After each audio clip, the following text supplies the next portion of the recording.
People. Que pasa, suck, say what they do. Welcome to Crime Time News, where the difference is in the meds. Call it news with a buzz. The reality of the situation as it pertains to dancehall artist Jahshii, it is even more serious. The fact is that it was an official hit that was placed on his head on or about the 7th of July, the night before his birthday, at Marketplace, which is on Constant Spring Road, up at the clubs, up at the restaurant in that vicinity. Now, for those of you that don't know, there's been some sorts of controversy in a grand spin. It is said that Jahshii's mom and a man known as Romy was into some sorts of altercation, water fling, all sorts of cuss.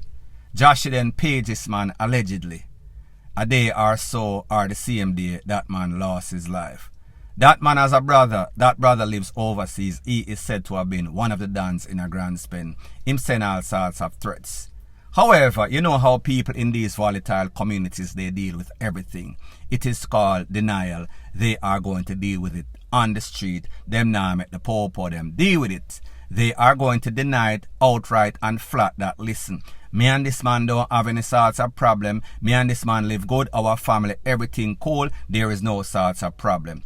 People, that was furthest from the truth, furthest from the reality or seriousness of the situation. Because on the birthday or the night before Jahshii's actual birthday, he was at the club celebrating with his entourage.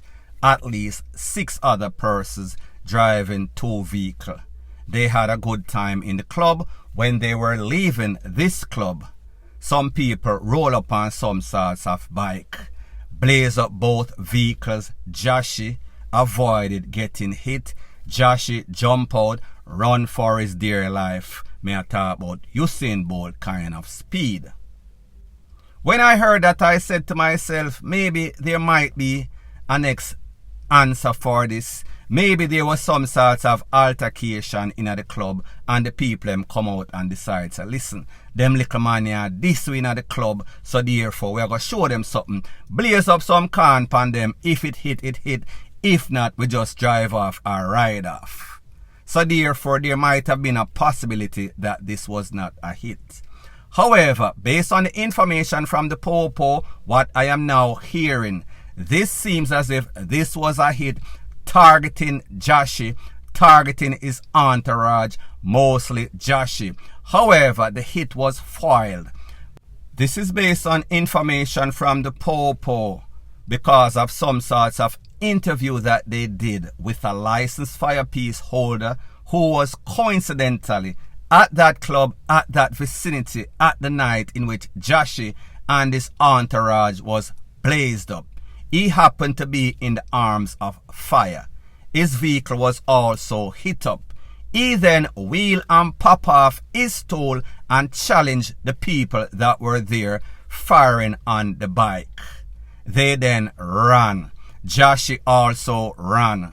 So my point is this: Jahshii and probably a couple of his entourage would have been DEAD today, because usually them scare you first, make you crash, and then they go over you and finish you up.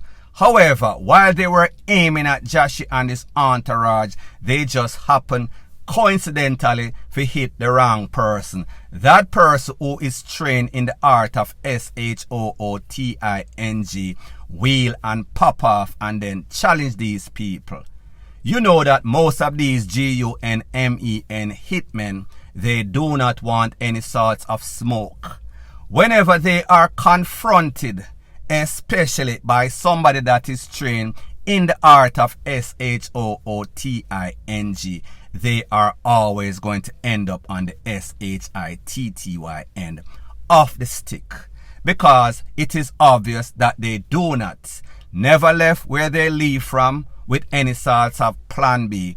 They just expect to pull upon some people that were armed or not armed and then shock and awe them, they were going to always have the advantage, and then them take with the people them. So therefore, when they got the plan B, when that license fire piece holder come up or show up expectedly, or just was at the wrong place at the right time, or wrong place at the wrong time, depending on who you ask. They did not know what to do. Them take with themselves. They did not finish up the job, meaning finish up Joshy mostly and whoever in the entourage that also got it.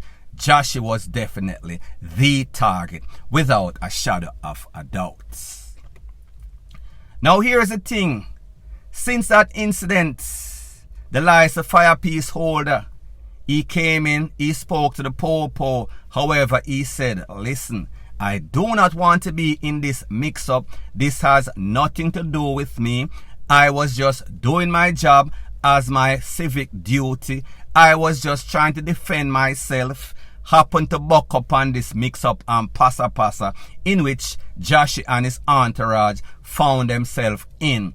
Me no want nothing to do with this. This is my fire piece. Check what you have to check. This is my information. This is my account of exactly what transpired. Leave me alone out of this. Me no want involved in any sort of dancehall mix-up and passa as it pertains to Joshy. As a matter of fact, me don't even want to go code. Me don't even want to continue this. Me just want it to happen and go away. Point blank and period. So people, the moral of the story is this. Joshy and his entourage, at least a couple of them, are lucky to be alive. Had it not been for the intervention of this man foiling this attempted hit on Joshy and whomever was in his entourage.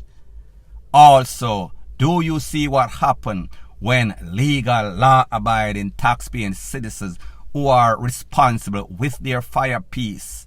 This shows you how they can assist with ridding Jamaica of some of its crime problem, its criminal, its gunmen, its SHOOTERS.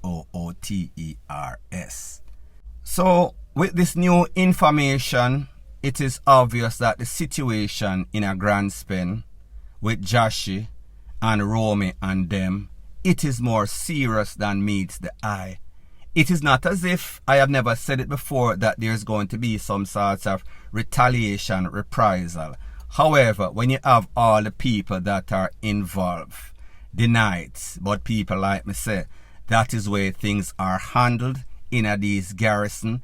Everybody are going to say, we cool, there is no sort of problem. I lie, people I tell, people bad mind. Joshy should know that, listen, he is almost a DEAD man walking. More than likely, had it not been for that person, he would be DEAD today. So therefore, when he comes out and he's making all sorts of posts on social media and say them a try your FUCK, you are the one. You should know the reality. However, like me say, these people and their gimmicks, these artists and their hype and trying to boost up their fan base as if they are any sorts of gangsters, you should not have run, and I am not saying that I would not recommend it. However, don't go boasting when you know that you are probably a DEAD man walking, had it not been for that license fire piece holder. Point blank and period. Further on in the news, it is called, do not try to exploit people and then turn around and get exploited. If you look at your screen, there's a phone number, +229 4289 5491. His name is Mr. Leo. Based on the information, it is said that this man is using all sorts of pyramid scheme using Bitcoin transaction to scam persons, BLACK people, mostly in the Caribbean. Now people, when you look at this man's face, he is involved in Bitcoin. He is from Europe somewhere. You have to ask the question, how is it that Jamaicans that know little about Bitcoin is getting scammed by a man that probably knows less about Bitcoin than them? However, what he probably knows is that these people are gullible, these people are vulnerable, these people are a sucker, these people are people that are frightened for a face that is HITE. My point is this: I receive a couple of calls from a couple of persons who are victims. I have also received a couple of calls from people that this man was trying to scam. So therefore they are telling me, listen, put out some sorts of alert, let other persons in the Caribbean know about this man. This is his picture on the screen once again. Now people, like them said, there's a thing that is called T from thief, God laugh. There's a thing that is called, if it sounds too good to be true, then more than likely it is. Nobody is surfing the internet looking for people to make them rich. In most cases, people are rich, them don't even look out for them own family, them are hide from them family. If you ask the family, when last you see a rich uncle, them are going to tell you, say, listen, I call him 100 times and him no return any sorts of call. Worthless, somebody from Europe calling somebody in the Caribbean to make all sorts of BLACK people rich. But this is what these people realize. Persons are looking for opportunity. Persons are looking to scam people before them get scammed. So therefore, when these young ladies, which are mostly women they prey on, get contacted by these HITE European men, and them tell them, say, listen, you look nice, you look this. I want to send for you, you and your family, you and the kids. And I am going to put you up. I am the top man CEO for this corporation, $1 million, multi-billion dollar corporation. Them know, say, listen, I know my type of man this. This man look like my type. However, I want the opportunity. Instantly, I am in love. So therefore, they are looking for somebody to take advantage of, somebody to pull them up, somebody to assist them and their family, just like that. These people are looking to take whatever little you have. They are not looking to add to what the little that you have to make it bigger. They are looking to take advantage of you and pretty much exploit you. So in other words, them just beat you to the punch. Now people, there is nothing wrong with persons wanting opportunity. However, opportunities do not just exist just like that. There is no sorts of Santa Claus out there that is looking to elevate anybody, just about anybody's life, especially an average looking lady. There is no man that is out there that is looking to take up any sorts of ready-made responsibility, meaning pitney, that is not his biological child. Even people with them own biological pitney are on left responsibility. Not to say that it is right, but my point is that you have unreasonable expectation. So therefore, if it sounds too good to be true, more than likely it is. My point is that couple people tell me, for one, people about this man. Couple people tell me that they are victims. Do not be a victim of this man.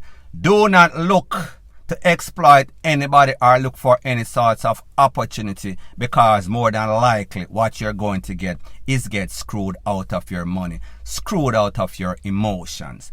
And don't ever for a second tell yourself that because you are beautiful, pretty, and you have a nice ASS, and your BREAS are, voluptuous, that you won't become a victim. I have heard it all, I have seen it all. The ugly, the average, the pretty. Any and everybody is an equal opportunity target. These people's whole motive is not to bring up anybody or make anybody and them family get any sorts of visa to come to America or come to Europe and take care of the whole family, granny and everybody. It is to exploit, is to take away the little that you have and make is more, much more. Everybody is an equal opportunity target. It does not matter how you look, how sexy you is. It is a next victim, same treatment, point blank and period. So anyways, people, thanks once again for checking out my video. If you appreciate videos like these, please show your appreciation by liking, commenting, sharing and subscribing to my channel. That is how YouTube promotes videos like these to like-minded, sensible persons like yourself. Bless up.